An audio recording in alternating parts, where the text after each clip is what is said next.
Amados hermanos, bienvenidos en esta mañana a esta reunión del Ministerio La Unidad de las Dos Varas, el cual trae para ustedes, como siempre, una enseñanza con el propósito de edificarlos en Torah. Bienvenidos a todos los que están ya conectados. Pido disculpas por el retraso, ya con 15 minutos después de la hora, pero por el día de hoy, por razones fuera de nuestro control, no habremos de tener un tiempo de alabanza como lo hacemos normalmente, pero pues eso no impedirá que podamos platicar un poco sobre asuntos que nos interesan de la Escritura, y de ella pues es tratar lo que para nuestra vida diaria es importante para nuestro crecimiento. Así que bienvenidos a todos los que nos están siguiendo. A los que estén entrando por primera vez, pues bienvenidos a estas reuniones, y a todos los que ya son pues asiduos al ministerio, pues de igual manera un abrazo fuerte desde Guatemala, en Centroamérica. Bueno, yo quiero empezar la meditación de este día con una expresión que dijo un día el Nabí Yeshayahu. Voy a leer una cita que está en el libro de Yeshayahu, o sea, Isaías 18:4, y que dice: porque así me ha dicho Jehová, o sea, el Eterno, me estaré quieto y miraré desde mi morada, como calor resplandeciente al sol, como nube de rocío en el calor de la cosecha. Bien, ahí hay un contexto que hay que analizar y que no es parte del tema del día de hoy, pero yo quiero quedarme con la expresión me estaré quieto. Aunque cuando vemos aquí el contexto, aunque las condiciones externas no sean las mejores, cuando hay calor intenso, lo tenemos que ver desde el punto espiritual, ¿verdad? Al punto de correr riesgo de que la cosecha se pierda. Es decir, aunque hayan contratiempos, aquí el profeta está diciendo me estaré quieto. Yo quiero resaltar esa expresión porque en relación a eso quiero hacer una meditación en esta mañana. Temas que, como ya hemos ido haciéndolo, tratando de no hacerlos muy largos, respetando el tiempo de cada uno y los horarios de cada uno, como personas que sé que están conectadas de lugares tan lejanos como Australia, por ejemplo, en donde nos han reportado que se conectan hermanos salvadoreños que viven por allá. Por cierto, un saludo de Shalom para ustedes. Sé que están muchísimas horas, ya están en día domingo, entonces respetando pues los horarios, tratamos de ser puntuales y terminar también, no alargarlo demasiado, aunque vayamos cortando los temas y dándolos por partes. Pero yo quiero resaltar esta expresión, me estaré quieto, porque por naturaleza los seres humanos somos inquietos. Nos gusta no permanecer en un mismo lugar, nos gusta no hacer siempre lo mismo, nos gusta, como se dice, ser proactivos y no reactivos. En otras palabras, a los seres humanos nos aburre lo que le llamamos la rutina, ¿verdad? Entonces, desde la infancia al hombre le es importante eso. Inclusive se dice muchas veces, ese niño debe de estar enfermo porque no es inquieto, es demasiado tranquilo. No sé si ustedes han escuchado, no sé si tú has escuchado esas expresiones, ¿verdad? Que dicen el niño, pues los niños por naturaleza son inquietos, y este niño es muy tranquilo, algo no debe de estar bien en él.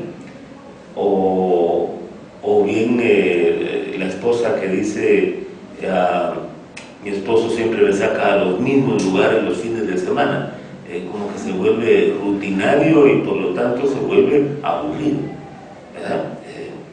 Algunos niños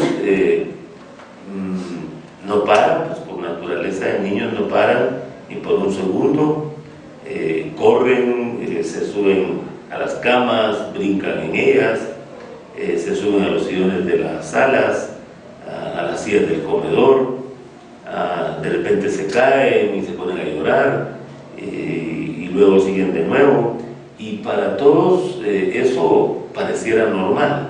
O sea, es parte de ser inquieto un niño. O bien, inclusive llegan a extremos cuando ya se salen de la normalidad, y hay niños o hay padres de familia que los viven llamando constantemente del colegio porque ya no aguantan a su niño, ¿verdad?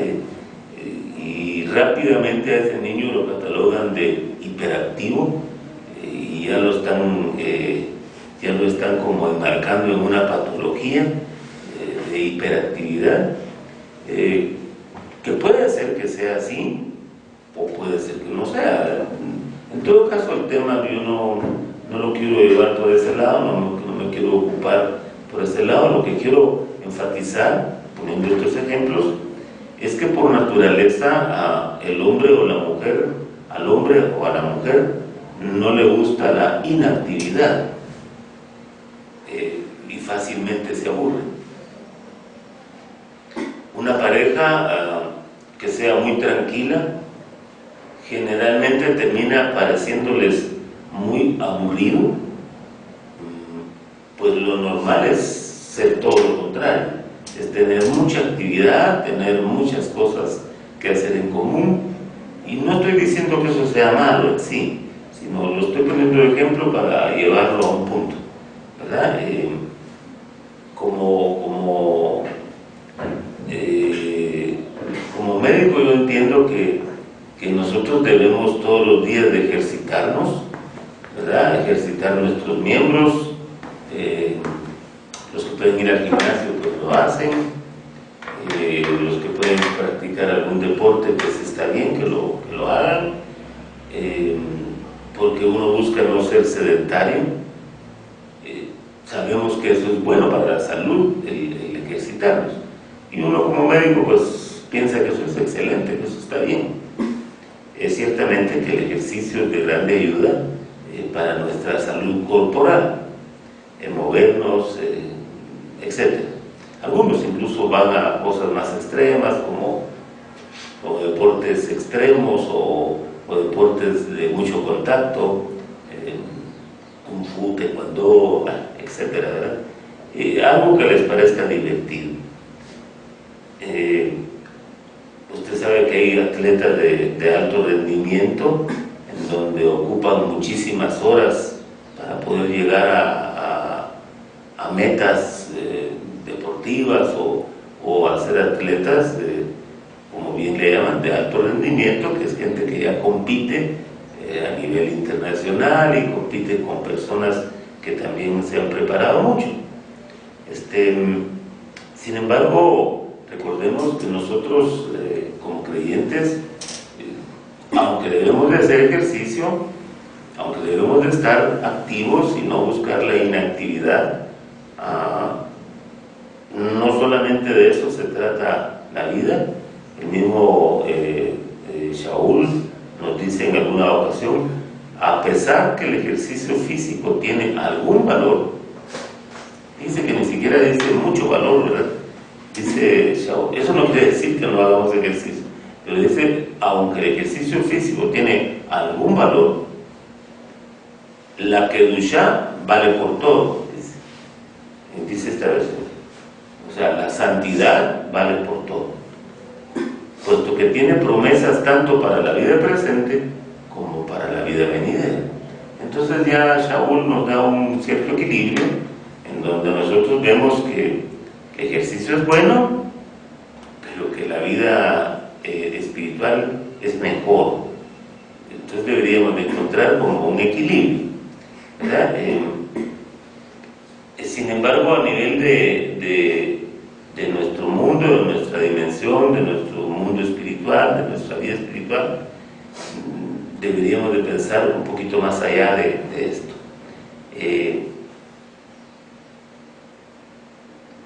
hay una expresión que dice el atributo de la perfección máxima es llegar a encontrar, esto ya es lo opuesto a lo que estamos poniendo como ejemplo de una vida muy activa, de todo lo que le ponía ejemplo de los niños, de la hiperactividad, de que nos aburre al estar sin hacer nada. Pero hay una expresión muy importante y que dice el atributo de la perfección máxima es llegar a encontrar el estado total de quietud interior. O sea, si bien es cierto que entonces el ejercicio es bueno, no dejemos de hacerlo, ya nos metemos por la vida donde dijo Shaul que la Kedushá es mejor, que tiene bendiciones para hoy y para la eternidad, sin dejar de pensar que el ejercicio tiene algún valor. Ahora tomemos en cuenta esta expresión, es una expresión judaica. El atributo de la perfección máxima es llegar a encontrar el estado total de quietud interior. Aunque por fuera estuviéramos haciendo ejercicio, debemos de encontrar la quietud interior. Cuando mantenemos un movimiento interior, fíjese que le hablo de movimiento, pero ahora le hablo interior. Cuando mantenemos un movimiento interior constante,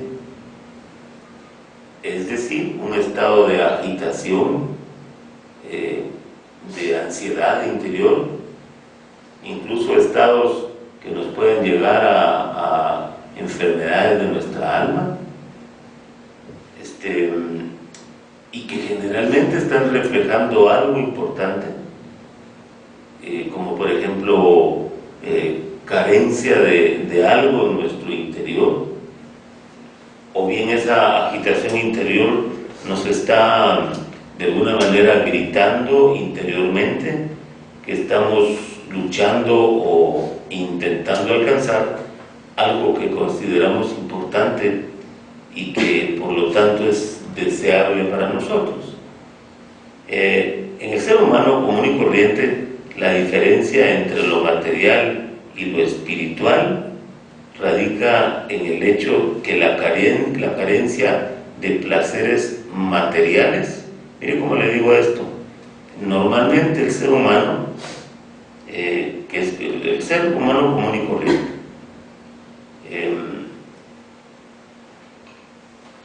tiene el pensamiento de que la carencia de placeres materiales le causa sufrimiento interior, mientras que la falta de placeres espirituales no se los causa. Ojalá que me dé a entender.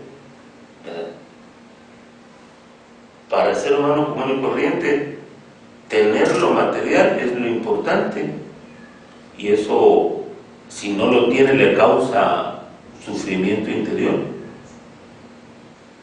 Pero generalmente, si no tiene placeres espirituales, y me refiero a la palabra placer no como algo carnal, sino como satisfacción, si no tiene satisfactores interiores espirituales, poco le importa a veces y ni se da cuenta.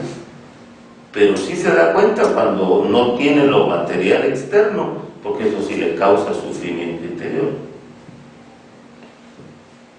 Por ejemplo, nos quedamos sin trabajo, nos quedamos sin algún ingreso económico, se nos enferma algún ser querido, nos quedamos de a pie, como decimos, sin vehículo, o nos tenemos que mover en bus, o no pudimos hacer aquel viaje que añorábamos, o no pudimos tomarnos las vacaciones que creíamos que nos merecíamos. Estoy hablando puramente de satisfactores externos, ¿verdad? Y esto nos provoca un gran sufrimiento, al punto que uno que trata con gente encuentra a muchas personas abatidas, decaídas, deprimidas, irritadas, y todo es producto de no encontrar los satisfactores externos que le provoquen satisfactores hacia su interior, hacia su alma.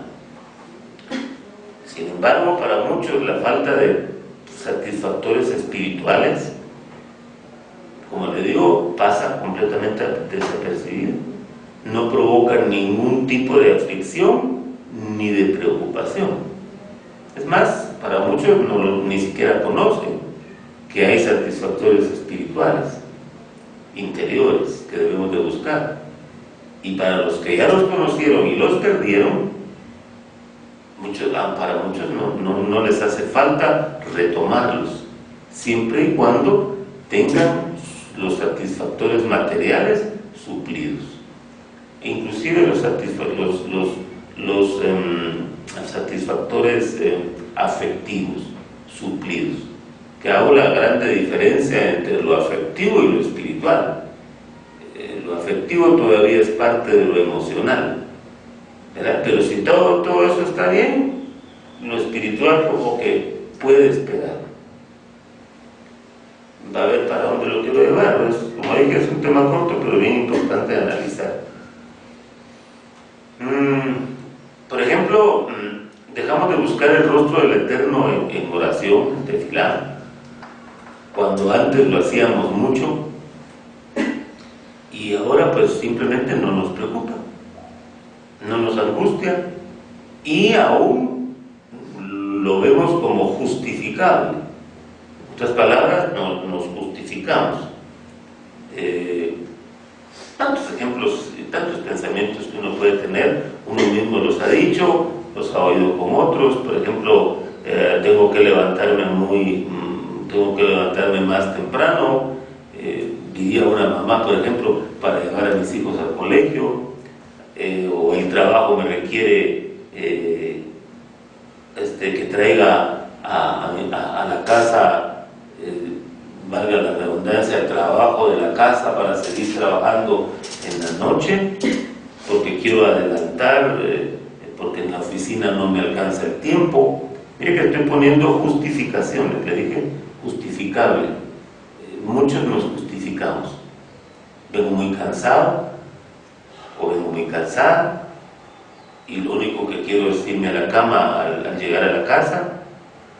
Entonces, al final de cuentas, hay muchas justificaciones que hacen que ya no nos quede tiempo para la parte espiritual, para buscar al Eterno en el estudio de su Dabar o en tefilá, ¿verdad? Y simplemente muchos tenemos la actitud de decir que el Eterno me perdone, pero ya estoy muy cansado o cansada, a dormir. Y entonces así va pasando el tiempo, y con esa frasecita, que el Eterno me perdone, como que ya nos quedamos satisfechos. Ya nos perdonó. Y ya nos perdonó, y entonces... oramos en la cama. Sí, ¿verdad? Entonces la clave perfecta para no sentir aflicción por lo espiritual es la autojustificación. Esa es la clave perfecta. Justificarse por algo, ¿verdad? Ahora bien, ya haciendo como un preámbulo esto, entremos al pensamiento que tengo para hoy. Las Kitbay HaKodesh, o sea, las Sagradas Escrituras, nos dicen algo que es digno de considerar y de meditar. Si vemos Isaías capítulo 57, Isaías capítulo 57, verso 20, dice la Escritura, 20 y 21. Fíjense que estamos hablando de el tema nos habla sobre la quietud interior. Ese podría ser el nombre de este tema, la quietud interior. Pero vea usted cómo dice Isaías 57, 20. Dice: pero los impíos son como el mar agitado, que no puede estar quieto, y sus aguas arrojan cieno y lodo. No hay shalom, dice mi Elohim, para los impíos. Esta sí también me impresionó mucho. Yo no la había leído, y si alguna vez la leí pasé como de largo por ahí. Pero en esta versión no sé cómo dirá la que ustedes tienen ahí, lo que los hermanos tienen en sus casas, en internet. Pero esta versión dice: pero los impíos son como el mar agitado, que no puede estar quieto. Entonces una característica de un impío es que no tiene quietud. Y sus aguas arrojan cieno y lodo. Cieno. ¿Perdón? ¿Arrojan qué? Cieno y lodo.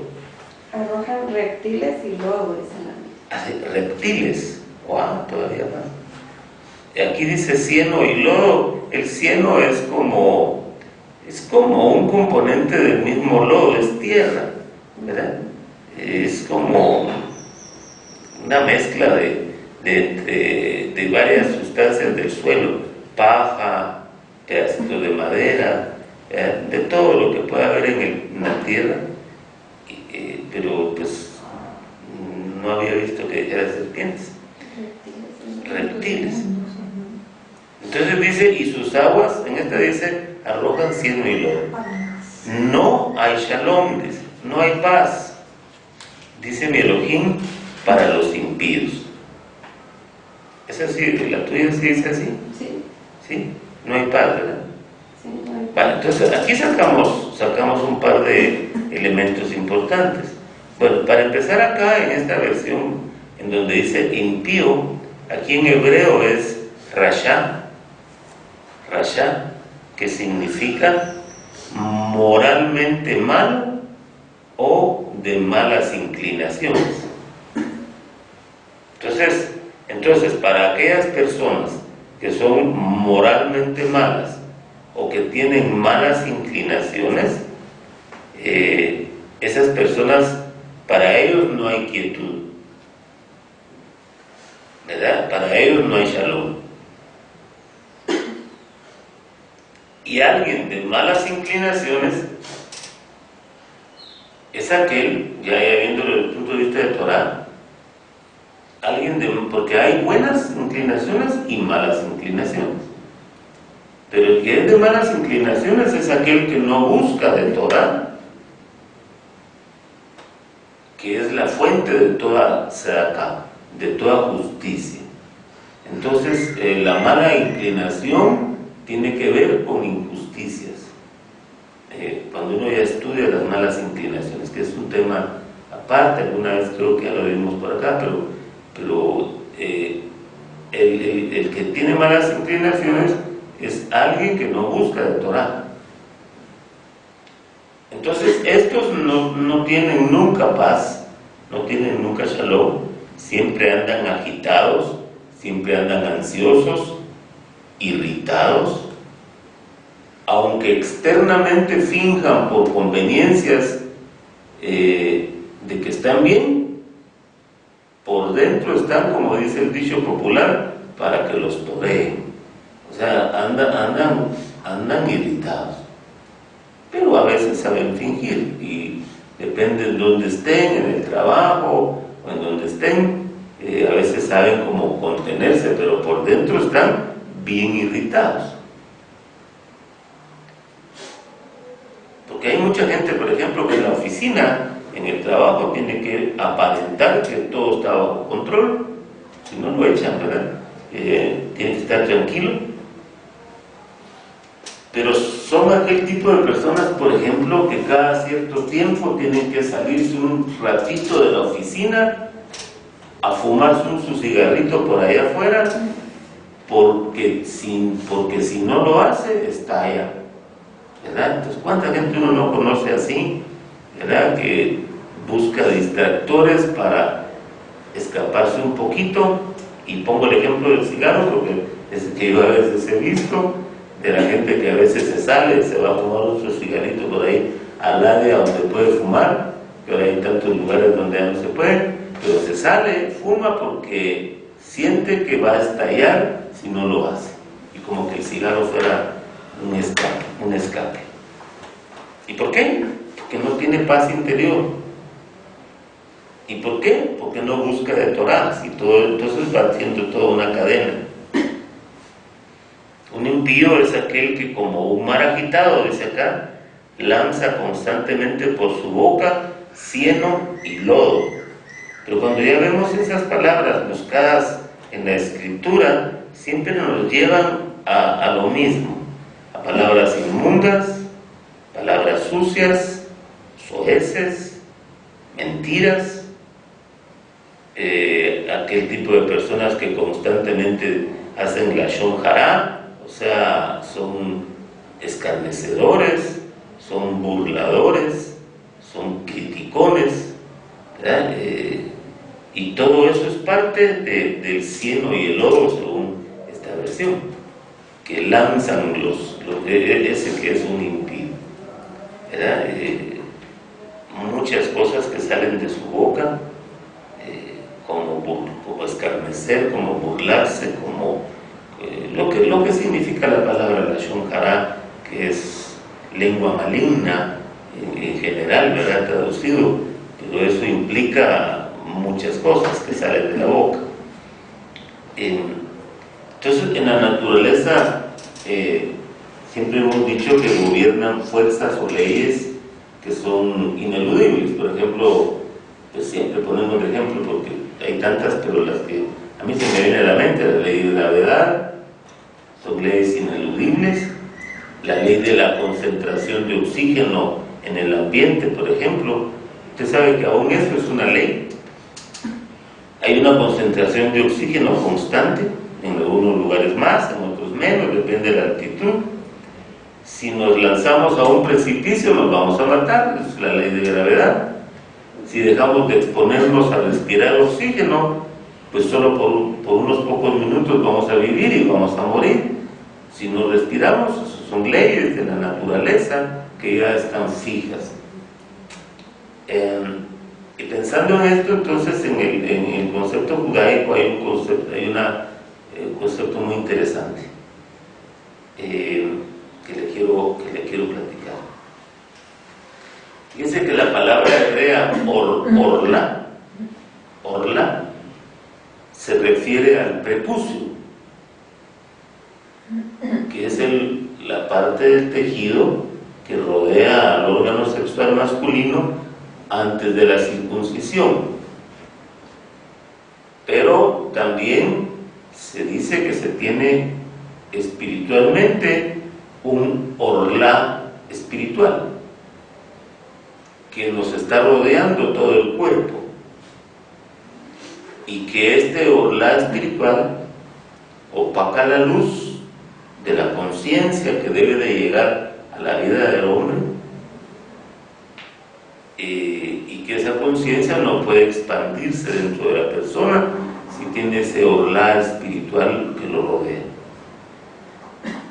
Y entonces, al no tener una conciencia pura, expandida hacia el Ahavá del Eterno, hacia el amor del Eterno, la persona no va a lograr tener una quietud interior.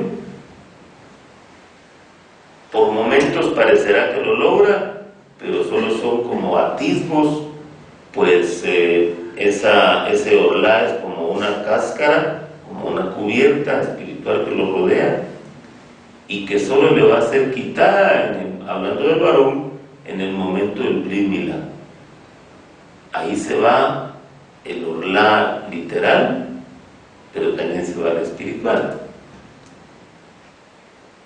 Entonces, yo pensaba cuando leía eso y trataba de entender por qué en las naciones en general, todas en el mundo, no hay paz interior, no hay shalom interior, no hay quietud interna, porque hay un orla espiritual que cubre la vida del hombre y que no le permite expandirse en su conciencia hacia el Eterno y encontrar el amor de Él, ¿verdad? Y que solamente hasta que venga en el creyente nada más, en Elohim, que venga y se le quite el prepucio, el orla, el prepucio literal, también va a conseguir quitarse el espiritual.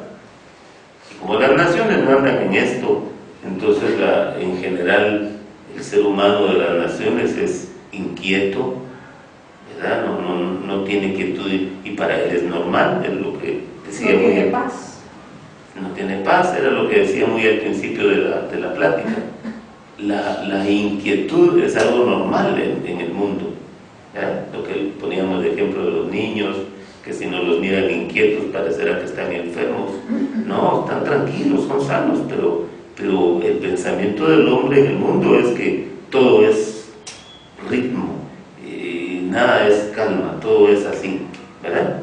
Entonces, ¿por qué? Porque no se tiene paz interior. De ahí que entonces yo pienso que aquí aplica bien el texto que acabo de leer para las naciones. Las naciones son como un mar agitado, dice Isaías, pero es eso, ¿verdad? No se tiene quietud interior. Entonces en lo espiritual debemos conocer que de igual manera existen leyes, como las literales de la naturaleza, leyes que el Eterno ha dejado y que nos dan vida o nos matan espiritualmente. Yo he llegado a creer, pues, en mi entendimiento, que no es que el Eterno esté así, pendiente de uno a cada momentito, hablo en lo individual. Para ciertas circunstancias yo creo que sí, pero en general, para la vida cotidiana, Él ya dejó las leyes espirituales para que nosotros las encontremos y vivamos por ellas. Y si las vamos cumpliendo, pues van trayendo las bendiciones que las leyes espirituales tienen, como las naturales, ¿verdad? Si ahí están y yo las transgredo, pues algo pasa. En las leyes espirituales, si las transgredo, también algo pasa. ¿Es gripe descartado o es alergia? Es alergia. Pura alergia. Y si te quieres pasar al solito, Julia, no. Por si tú quieres. No quería que me oyera. No, pero esto es una paradita que los hermanos ya saben que aquí paramos. Pero, ¿qué te da alergia saber, verdad? El clima. El clima. Se sentir alérgica. Sí. Tú estás para seguir viviendo un poco de ¿qué era? Retaurino. Ahí estaba re bien. Ahí estabas re bien. Caballo blanco, no, ¿verdad? Pues San Felipe. San Felipe, sí. Bueno, perdón por las hermanas. Entonces, decía yo que en lo espiritual hay leyes también que si las transgredimos nos afectan, pues, espiritualmente. Ahorita viene a mi mente la parábola cuando Yeshua estaba durmiendo. La barca. ¿En qué aspecto? De la tormenta en el mar. Bueno, pues sí. Pero él sí logró contener las leyes de la naturaleza, ¿no? Sí, él sí las gobierna. Pero Kefa no. No, Kefa no. Pero él sí porque las gobierna, ¿verdad? Pero el hombre no. Kefa estaba hundiendo, se hundió más bien. Solo porque Yeshua lo detuvo un momento, pero cuando dejó de creer se hundió. Porque se cumplió una ley literal, ley de la naturaleza. Bueno, entonces yo le decía que las espirituales, la que va con el tema de hoy de la quietud, es la ley del dar y del recibir. Esa es una ley espiritual. Cuando nos encontramos en la etapa de buscar la satisfacción de la vida cotidiana, de cumplir las metas trazadas en el trabajo, en el estudio, en la casa, entonces la ley que prevalece es la ley del recibir. Estoy hablando del hombre natural. Por ejemplo, algunos dichos. Estoy hablando del hombre natural, no digo ahorita del Ben Elohim. Es que ustedes no agradecen el esfuerzo que pongo en la casa al mantenerla limpia, dirá una ama de casa, ¿verdad? Vea usted que el trasfondo es recibir. ¿Qué? Recibir elogios porque está limpiando la casa. Entonces dice, es que ustedes no agradecen el esfuerzo. Uno lo ha oído, yo lo oía tal vez, uno lo oye con su mamá,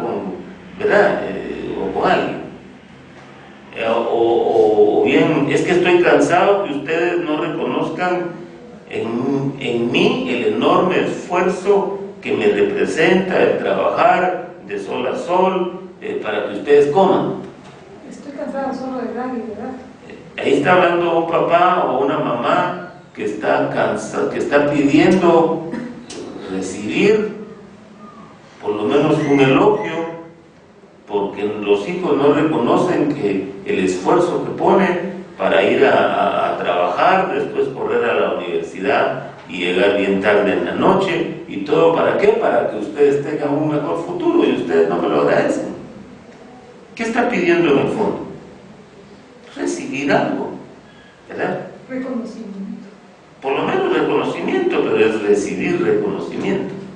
Estoy hablando de la ley del dar y recibir, porque no siempre la ley del dar y recibir es dinero, sino aquí en este caso reconocimiento o gratitud de la gente, o la mamá gracias,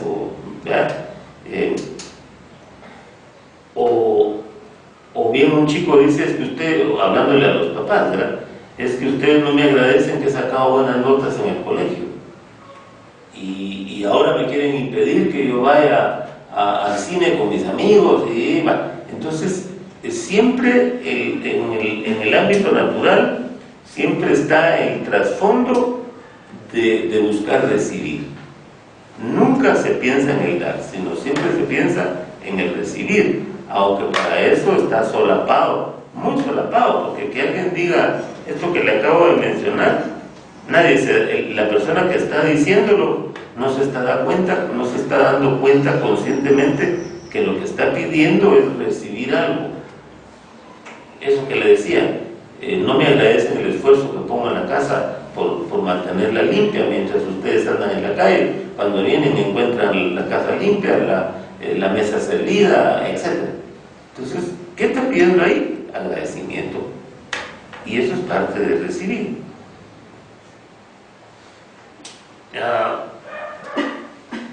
Entonces, si nos damos cuenta, la motivación acá es ser reconocidos en algo.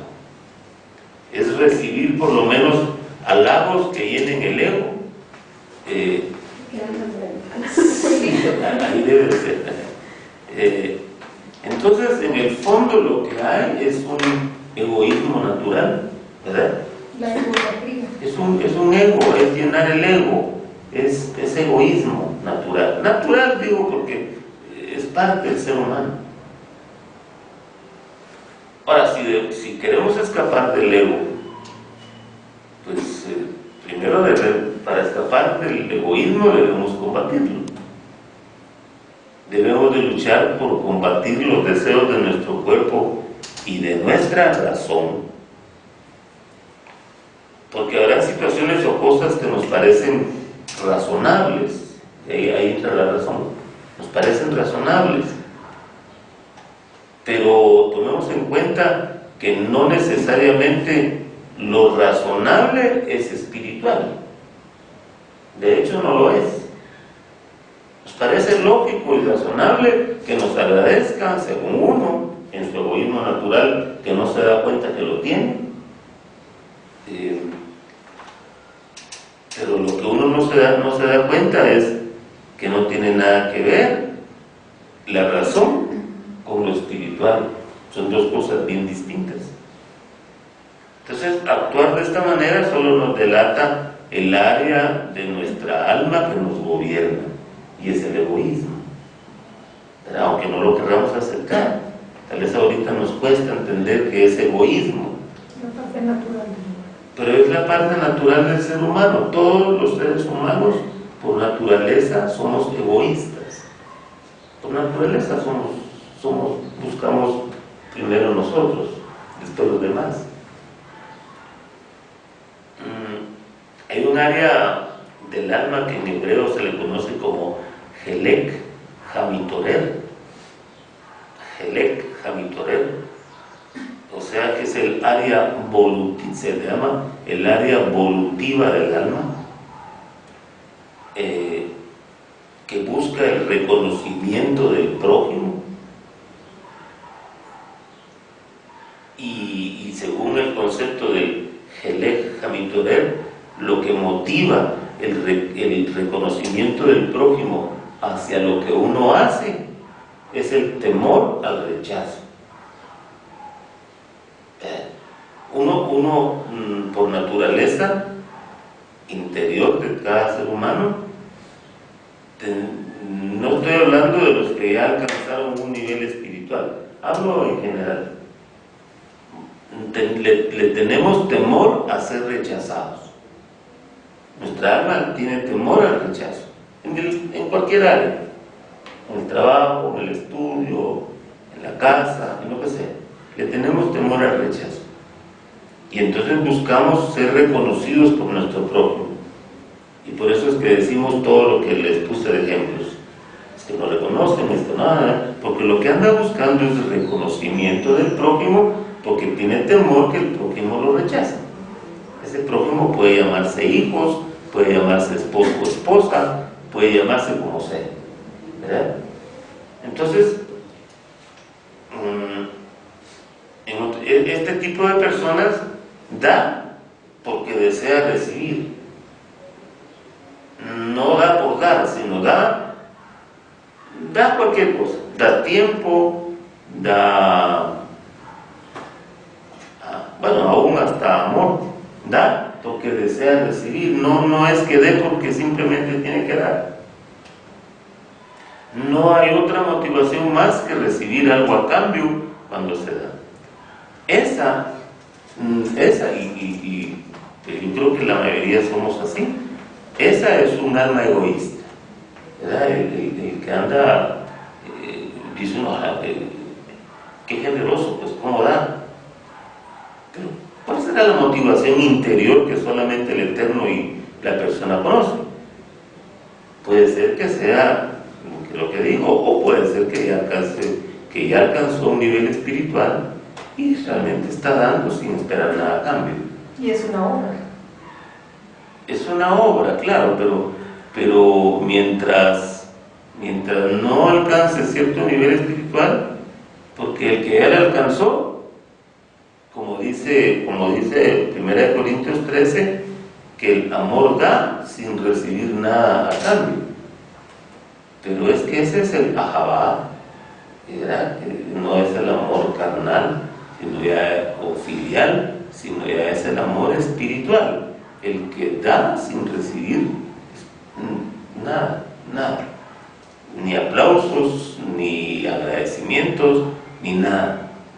Da y se queda feliz, aunque nadie le reconozca absolutamente nada, ¿verdad? Pero estamos ahorita hablando de esta área del Helej Hamitorer, que es el área donde busca que el prójimo le reconozca, porque tiene temor a que el prójimo le rechace.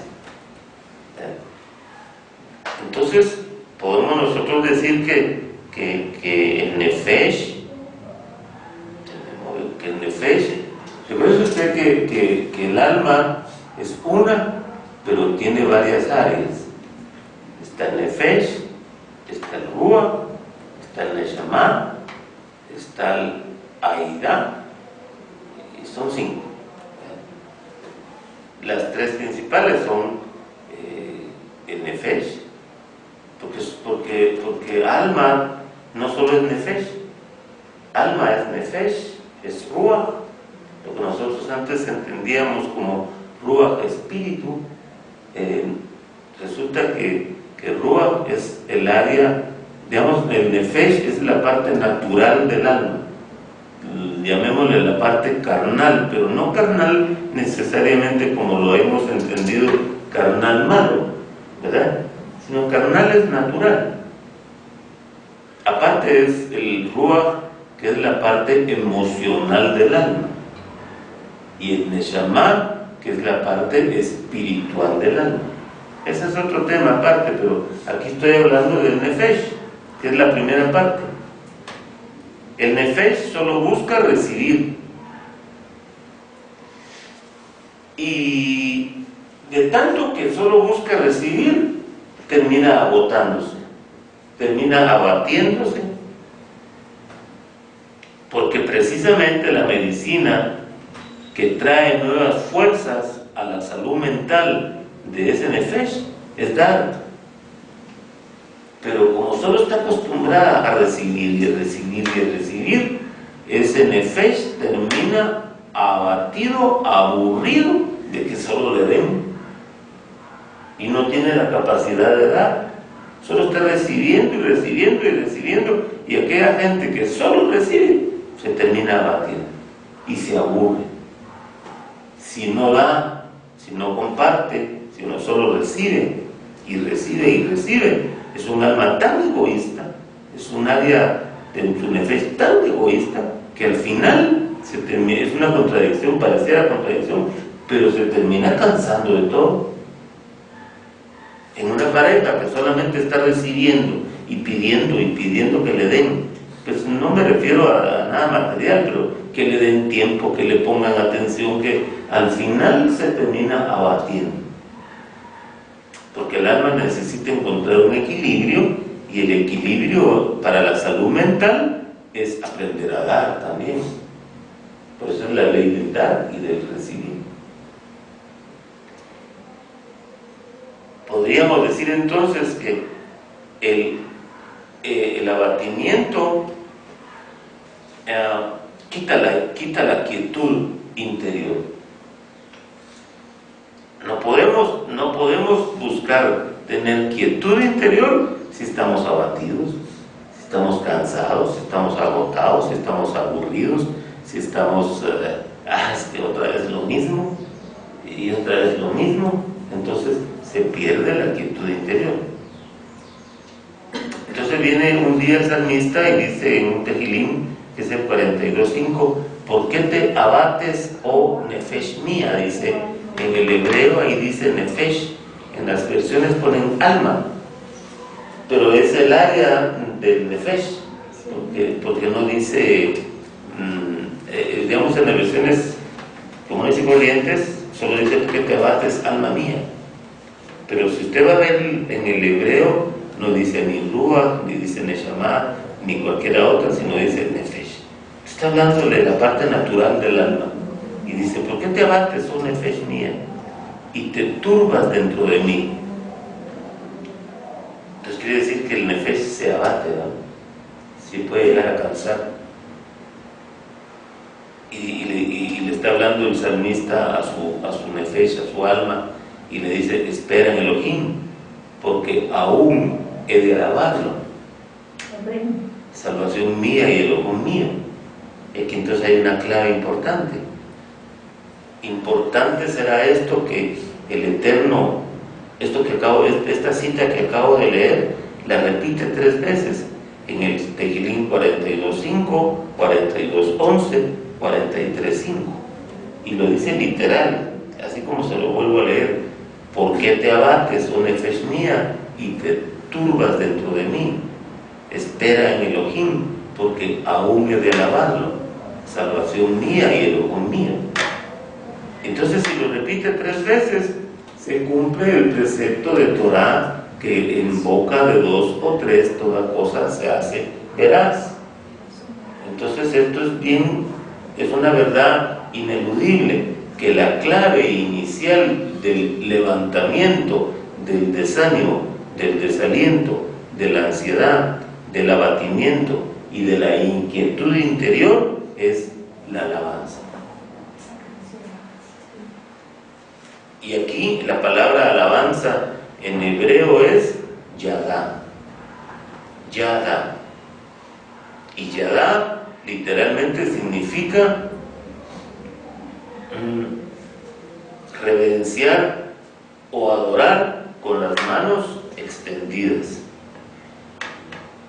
Y también significa levantar la mano como para lanzar una piedra o una flecha. Entonces, la parte del yadá, de la alabanza, porque está yadá, está tefilá, está samar, hay varias expresiones que significan alabanza, pero en sus distintos tiempos. Pero aquí está hablando el salmista, le está diciendo a su alma, porque aún he de yadá, he de alabarlo con mis manos extendidas. Y significa también, al extender las manos, solo con el extender las manos, aunque uno no abra su boca, el Eterno ya sabe si uno lo sabe, porque si uno no lo sabe, entonces probablemente no lo aprovecha. Pero si yo levanto mis manos, aunque no abra mi boca, yo debo de entender, porque es el significado de la palabra, que yo estoy reverenciando y estoy adorando al Eterno solo con levantar mis manos, porque la palabra Yadá significa literalmente levantar las manos en señal de reverencia o de adoración. Entonces no tengo que abrir mi boca para que él sepa que yo lo estoy adorando cuando yo estoy así, ¿verdad? Y eso es lo que le está diciendo al salmista a su alma, que por qué se abate, que mejor se espere, porque él todavía tiene que alabarlo. Entonces la salud que le va a traer al alma, al nefesh, es la alabanza. Esa es la salida para quitar el abatimiento del alma. Cuando yo me sienta abatido de mi alma, lo que yo tendría que aprender, y los hermanos que nos ven, si toman el consejo, lo que tendría yo que buscar es apartarme y buscar adorar al Eterno, porque de esa manera empiezo a quitarle la inquietud interior a mi alma, el abatimiento, el desfallecimiento, la tristeza, lo que tenga, y a veces ni siquiera con abrir mi boca, probablemente voy a terminar llorando o lo que sea, pero mi alma se va a descargar. Yo digo, bendito eres tú, o sea, yo lo he experimentado, aleluya. Y lo he experimentado y he sentido cómo se consuela mi alma, cómo... Sí, seguramente. Bendito, cuando bendigo su nombre. Seguramente hay un consuelo, porque aquí lo dice, ¿verdad? Entonces, y eso trae, y fíjese usted que viene todavía algo más, porque de Yadá viene otra palabra que es Yad, y Yad significa manos abiertas en dirección a. Yad, de Yadá, manos abiertas en dirección a. Entonces, si juntamos las dos raíces, sería adorarlo con las manos extendidas, pero con las manos abiertas. No adorarlo así, sino así. Tiene alguna razón al hacerlo así, no cerradas, sino abiertas, porque esto último denota el sometimiento al Eterno. Cuando las abro, pero cuando las cierro, lo que yo estoy denotando es: tengo poder, pero no él, sino es mi poder. Siempre, esa es política, ¿verdad? Pero los cristianos me habían enseñado que cuando uno lo pone así es porque uno está como dándole a él una oración. Así decían las que eran del grupo de intercesión, que oraban todo el tiempo. Y cuando uno los ponía para uno, sin darse cuenta, decían así, después de tanto que has estado dando, te das cuenta que volteas la mano es porque estás recibiendo. Bueno. No, iba bonito. Suena bonito, ¿verdad? Yo como lo veo es que estoy indefensa, dependo de él. Sí. Pero si lo vemos acá, aquí sería lo correcto y aquí sería lo incorrecto. Que si lo hago, si estoy con mis dos manos cerradas, es como ¿se acuerda usted que siempre el poder se demuestra así, verdad? ¿Se acuerdan que bueno, tal vez ustedes no? Muchos de los hermanos que estén en internet, que ya tienen cierta edad, como la mía, entonces se acordarán que por allá por los años 70 y 80, en unas olimpiadas, unos de raza afroamericana, estadounidenses, en las olimpiadas de México creo que fue, se volvió famoso el hecho que ellos, cuando recibían su medalla de oro y subían al podio después de haber vencido en una prueba, hacían esta señal. Entonces esto significaba el poder negro, ¿verdad? El poder negro. Sí, el poderío, porque era un tiempo donde había mucho, bueno, hoy sigue dándose, pero ya no tanto, ¿verdad? Pero en aquellos años había demasiada lucha de razas en los Estados Unidos, ¿verdad? Estaba muy fuerte el racismo, y entonces cuando un afroamericano ganaba una prueba en esa olimpiada, yo me recuerdo muy bien, y hasta las fotos ahí quedaron para la posteridad, que subía el negrito al podio y recibía su medalla y hacía esta señal, ¿verdad? ¿Por qué? Porque estaba demostrando que el negrito tenía poder. Por eso le voy a decir el poder negro, ¿verdad? Pero sale a esto, porque aquí nos está mostrando la escritura que la forma de adorar correcta es manos extendidas con palmas abiertas, y no así, para que no sea el poder nuestro, sino el poder de Él el que estamos exaltando, ¿verdad? No nuestro poder, no el poder humano. Ya para ir bajando el tono de esto, entonces alabarlo a Él es dar, no recibir, sino dar. Sí, cuando lo pidan. Muchos solo hacemos tefilot, o sea, oraciones para pedir. Oh Eterno, y peor así, ¿verdad? Oh Eterno Kadosh, dame salud, dame un mejor esposo o esposa, dame mejores hijos, concédeme un mejor salario, dame un trabajo donde valoren lo que hago, dame sabiduría, dame entendimiento, dame. Todo es dame. Muchas palabras es recibir. ¿Qué está pidiendo? O sea, está pidiendo recibir. Pero dar es algo muy distinto. Y dar empieza por esta cita que le voy a leer, Efesios 1:4 al 6. Efesios 1:4 al 6. Dice la escritura: en el Mashiach, ¿quién Él? O sea, el Eterno, ¿verdad? En el Mashiach, Él nos escogió en amor antes de la creación del universo, para ser Kadoshim y sin defectos en su presencia. Él determinó de antemano que por medio de Yeshua HaMashiach nosotros fuéramos sus hijos de acuerdo con su voluntad y propósito. Oiga, el verso 6: para alabanza de la gloria de su nombre que gratuitamente ha impartido sobre nosotros en el amado. Entonces, ¿para qué nos escogió? Para alabanza de la gloria de su gracia, de la gloria de su nombre. Y oiga esto otro, en el Tehilín 104, dice: entrar por sus puertas con acción de gracias y a sus atrios con alabanza. Dadle, oiga, dadle,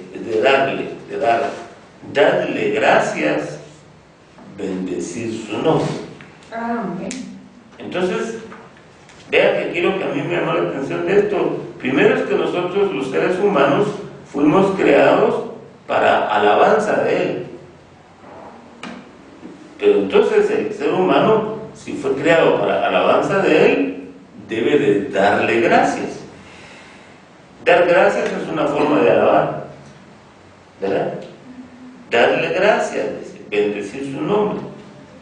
Este Tehilín está hablando de acciones de gracias, y literalmente dice dadle, es de darle gracias.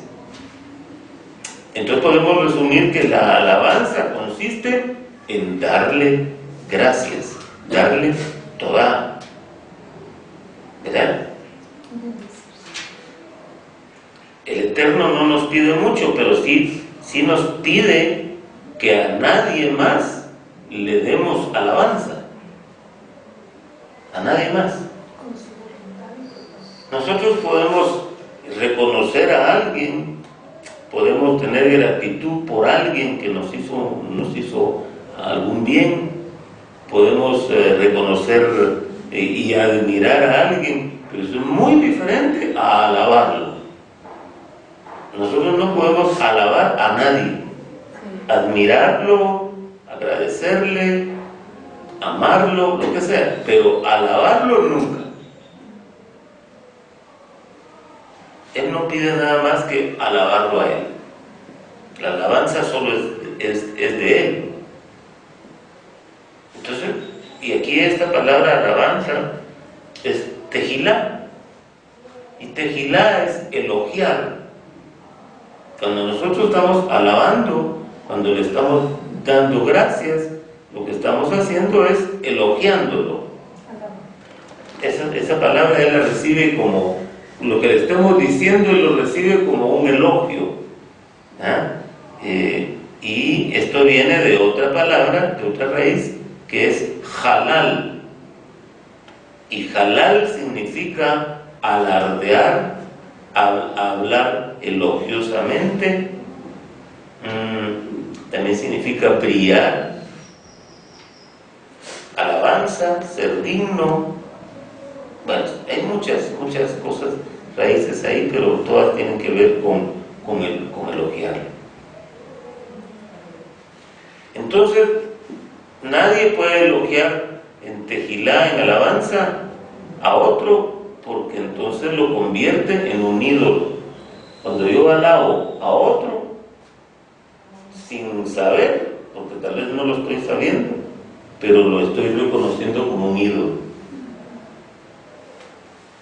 Mucha gente tiene ídolos deportivos, por ahí le llaman a fulano, a determinado jugador, es el ídolo de muchos, ¿verdad? Y verdaderamente es el ídolo porque lo alaban. Recordemos esto para ir terminando. Todo aquello que se alaba se termina siendo ídolo para nosotros. Entonces lo único que es digno de alabanza es Él. El principio básico entonces de dar es este, ¿verdad? Luego ya vienen todos los aspectos del dar, pero recordemos un principio básico: nadie puede dar sin antes recibir. Yo no puedo dar si antes no recibo. Eso es imposible. Para poder dar, tengo que recibir. Entonces, en el orden es: primero voy a recibir para poder después dar. Porque ¿qué puedo dar si no tengo nada para dar? Primero tengo que recibir para después dar. Y entonces yo termino con este tefilín que es muy lindo, el tefilín 7:17. Dice: daré gracias. Ahí dice yadá. Daré ya gracias, o sea, yadá ayorjebabje, de acuerdo a su justicia. Dice: y cantaré. Ahí cantaré es samar. Y samar es tocar cuerdas musicales, celebrar con canto.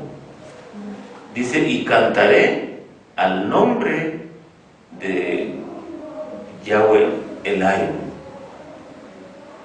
Qué bonito lo que dice: daré yadá, manos levantadas al Eterno de acuerdo a su justicia, y cantaré, o sea, tocaré cuerdas musicales o celebraré con canto al nombre del Eterno Elohim. Bueno, pues quiera el Eterno, hermanos, que encontremos contentamiento en nuestro corazón y que cuando aprendamos a dar en lugar de recibir, empecemos a entrar en ese estado de quietud interior, porque al final de cuentas el resumen de todo esto en una expresión se resume lo que le quise transmitir en esta mañana. La quietud interior se va a lograr dando, no recibiendo. Nada más. O sea, sí hay que recibir primero para después dar. Yo me tengo que llenar para poder dar, porque si estoy vacío, ¿qué puedo dar? Pero no tengo solamente que recibir y recibir y recibir y quedarme con todo lo que recibo, sino que yo recibo para dar. Y en el momento que doy, entonces empiezo a entrar en esa quietud interior. Pero estoy dando sin esperar nada a cambio, sin esperar que me reconozcan, sin esperar que me aplaudan, sin esperar que me retribuyan, sino doy porque es mi naturaleza espiritual. La naturaleza espiritual del Ben Elohim es dar sin esperar.